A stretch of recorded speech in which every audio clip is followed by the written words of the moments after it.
Hello everyone, this is me, Maristani Vlog.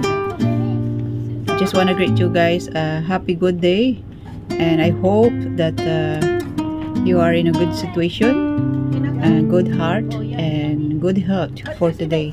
Ayan, thank you so much po guys. Sabahan niyo po ako guys sa aking video for today, and aking my Sunday. Ayan, ang aking Sunday guys. Ayan.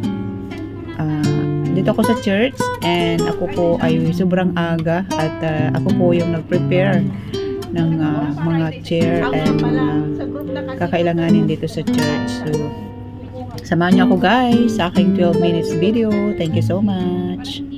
Ayan, habang ay mag-ano muna tayo, pusing-pusing. So ayan guys, nandito na po ako sa church this time, and maaga po ako at siguro mga 9 AM. And ayan, kailangan po nating ilagay ang mga upuan ng ating mga members. Ayan, upo ay nasa Kennedy Town, at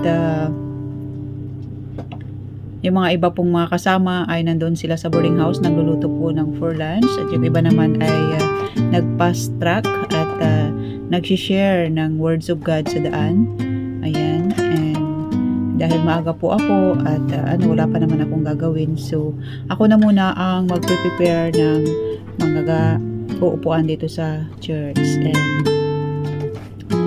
mag-aayos po. Ayan guys, wala pong mag-uutos sa'yo kundi ikaw lang. You do it for the glory of God. And napakasaya po sa feeling, sa pakiramdam na ikaw ay naglilingkod sa Panginoon, at ginagawa mo ito ng for God's glory. Ayan. Medyo matagal-tagal din po akong hindi nakakapunta ng church, kasi the past months ay nasa Amerika yung mga boss ko, and ako ay may alagang aso, so hindi ko siya pwedeng iwan. So most of the time ay nagre-replay ako ng kanilang online preaching. So ayan, ako po ay Baptist dito sa Hong Kong. Ang aming religion ay Born Again Baptist. Ayan, so kami ay nagsiserve sa Panginoon. Holy po kami sa church, and kami ay nag-learn, nag-aaral ng mga instrument, at ayan, napagod na guys. Ayan, pusing-pusing muna tayo. Malamig po guys, hindi po maintindihan ang panahon, kaya naka-jacket po ako ng makapal. Hindi mo alam kung aalisin mo or not, kasi sobrang lamig po. Winter pa rin po dito sa Hong Kong, so wala nga lang snow, ngunit super lamig pag ikaw ay lumabas. Maliban lang kung ikaw ay magja-jogging, siyempre papawisan ka. So ayan, tapos na po ako maglagay ng mga upuan. Dadagdagan na lang po yan kung maraming mga darating na bisita.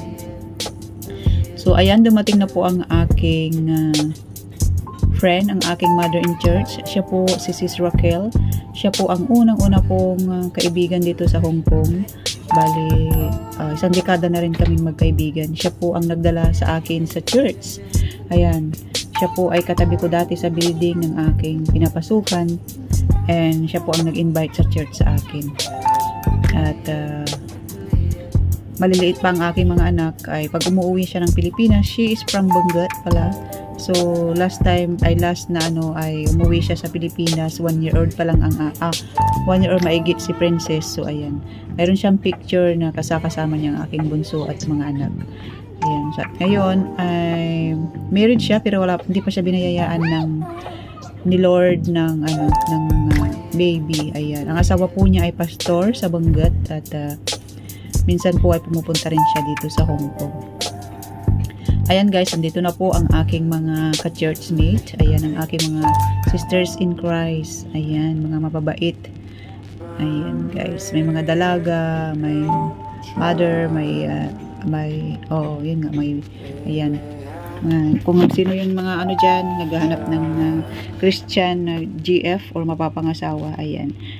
Pagka napangasawa nyo ay Christian, sigurado kayong mga loyal yan, at mga mababait, masisipag. Charot. Ayan guys, kanya-kanyang picture kami habang preparing po, habang inaantay namin ang aming pastor. Ang aming pong pastor pala ay from Macau. Mag-asawa sila, nagwo-work sila sa Macau. So na-traffic po sila dahil may marathon that time. Sila po ay nag-bus from Macau to Hong Kong.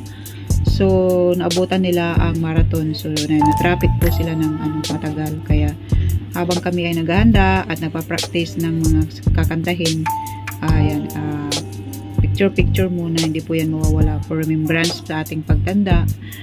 In case na tayo ay for good, ayan, meron tayong mga titignan-tignan, diwa, huwag tayo tumanda. Ayan, so remembrance lang po para may maipakita tayo sa ating mga apo pag tayo ay tumanda na, diba? Tayo mag for good, ay nalala mo ang mga pictures, mga friends mo. Ayan, marami pa pong wala dyan, so maaga pa kasi, kaya hindi pa nakasama yung mga iba. At ako umuwi din ng after lunch. Usually ang aming preaching, ang aming ay 2 beses, umaga and sa hapon naman. So umuwi na ako ng hapon kasi bumibili pa ako ng stocks ko para sa aking 1 week na gagamitin. Ayan, and kaya ako maaga dyan kasi galing po ako ng consulate. Nag-ayos po ako ng papilis. So ayan, ako po ay maagang-maaga dito.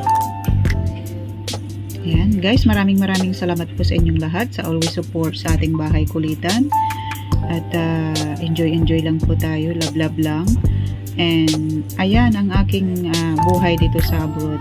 Simula nung dumating ako dito ay taong church po ako, guys. At dito po ay maraming temptation, guys, na alam yan ng mga taga dito sa Hong Kong, alam yan ni Sissy Russell, na marami sa daan, maraming mga nagsusugal, mga kababayan natin pag Sunday, nagkalatag sila dyan ng mga banig, nagsusugal sila, nagiinom, nagpipiknik, nagkakantahan, ayan, para lang ba mapawi yung kanilang pagod sa buong linggo. At ako naman ay hindi ko po na-try yun dahil ilang linggo lang pala ako dito ay ayan, nakilala ko si Raquel, yung sinasabi ko yung sa inyong nakita nyo kanina, at dinala po niya ako sa church. And nung unang linggo ko po dito, hindi po talaga ako magala or nagagala ako, pero yung pumapasyal sa mga gusto kong puntahan ng mga tourist spot dito. Ngunit ako po ay nagtatambay dati nung wala pa ako sa church. Merong isang building sa malapit po sa amin na pwede kang magtambay ng buong araw, magbabayad ka lang ng 20 or 30 Hong Kong dollar. Tapos pwede kang mag-computer ng whole day kung gusto mo, or matulog kasi malawak po yun. Pwede kang maglatag ng kumot or doon po yung tambayan ng mga ayaw lumabas.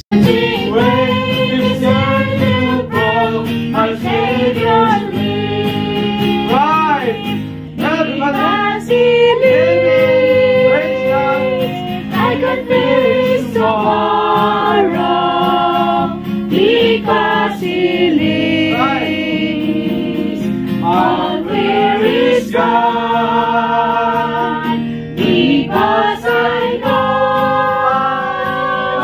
he holds the future, and life is worth the living just because he lives.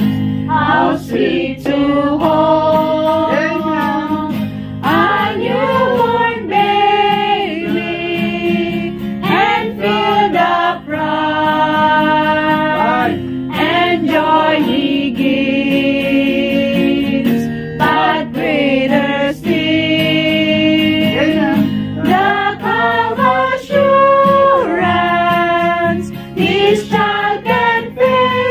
certain days, because he lives, because he lives, I can face tomorrow, because he lives, all fear is gone, because I know he holds the future.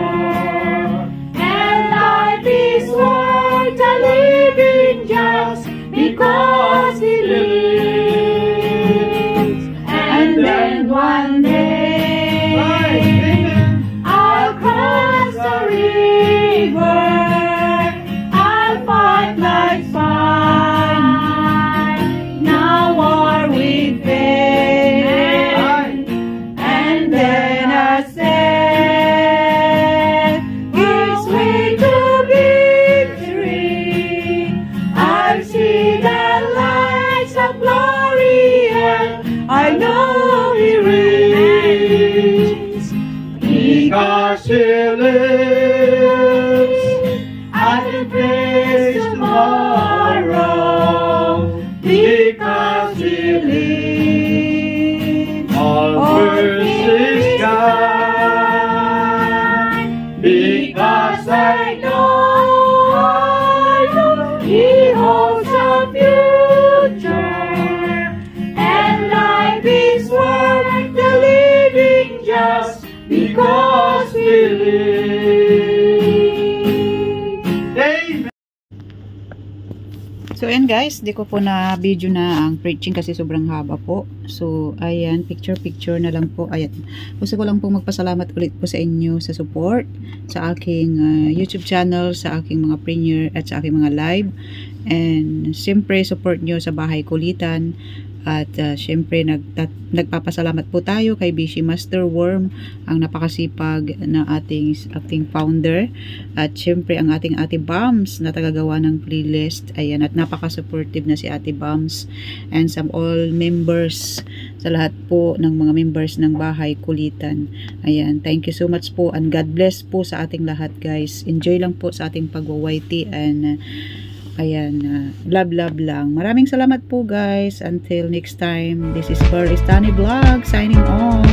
Thank you so much and God bless everyone.